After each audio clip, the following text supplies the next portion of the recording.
Incroyable mais vrai, les scientifiques ont réussi à faire pousser une plante sur Mars. Nous allons d'ailleurs recevoir la visite du célèbre scientifique belge, M. Jeff Persson. Et enfin, pour clôturer ce journal, un nouveau satellite naturel a été découvert dans notre système solaire. Mesdames, Messieurs, bonsoir. Bienvenue sur ce journal de 20h. Nous sommes aujourd'hui le 30 juin 3009. Très bonne nouvelle, le jour du 29 juin 3009 est rentré dans l'histoire de l'astronomie. En effet, l'expérience lancée par les scientifiques du laboratoire de Bruxelles a été une parfaite réussite. Tout à fait, Christophe. Il y a quelques mois, une équipe d'astronautes s'est rendue sur la planète Mars pour planter une graine de tournesol. Nous avons la joie de vous annoncer qu'à leur retour, cette petite graine s'était développée. Stella Charlie en duplex de Mars. Bonsoir Christophe et Claire. En effet, je me trouve actuellement sur Mars, juste à côté de cette petite pousse de tournesol. Ce phénomène va permettre aux équipes scientifiques de réaliser plusieurs expériences.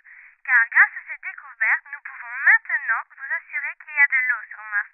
Et qui dit eau dit vie. Donc, il n'y a pas d'air. Mais pour qu'une plante se développe, il lui faut de l'air et également de l'eau. Voilà pourquoi cette petite pousse a été protégée par cette coupole qui lui projetait de l'air. Air, eau, lumière, voilà de quoi a besoin une plante pour vivre. Nous allons donc vérifier cette hypothèse en plantant d'autres graines.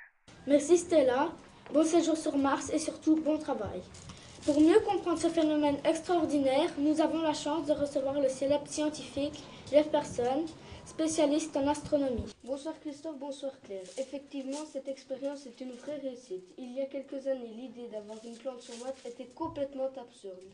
Maintenant, nous pouvons assurer que la vie est possible sur Mars. Vous savez, la Terre ne s'est pas faite en un jour, mais le simple fait de savoir qu'il y a de l'eau sur Mars est une découverte extraordinaire. La Terre s'est développée grâce à l'eau. Il y a environ 4 milliards d'années. Les premières formes de vie sont apparues dans les mers sous forme de minuscules molécules. S'en est suivi d'un développement des cellules pour en arriver jusqu'à nous. Nous assisterons peut-être au même type de développement sur Mars.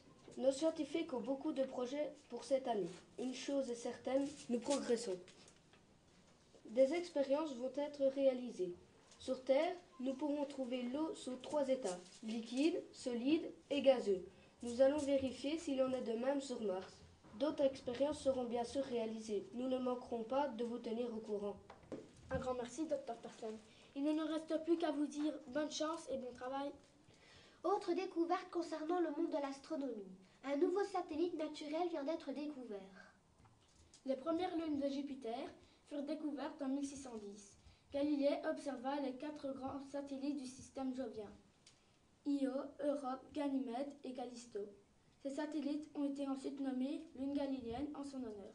Au cours des 4 siècles suivants, 8 autres satellites furent découverts. Amalthée, Himalaya, Elara, Pasiphae, Sinope, Lisitea, Carmé et Ananké. Pendant les années 1970, 2 autres satellites furent observés à partir de la Terre, Leda et Thémisto, qui fut ensuite perdu puis retrouvé en 2000. Jusqu'à aujourd'hui, on connaissait 63 lunes à la planète Jupiter, le record du système solaire. Nous avons l'honneur de vous annoncer qu'un 64e satellite vient d'être découvert. Il porte le nom de TRZ.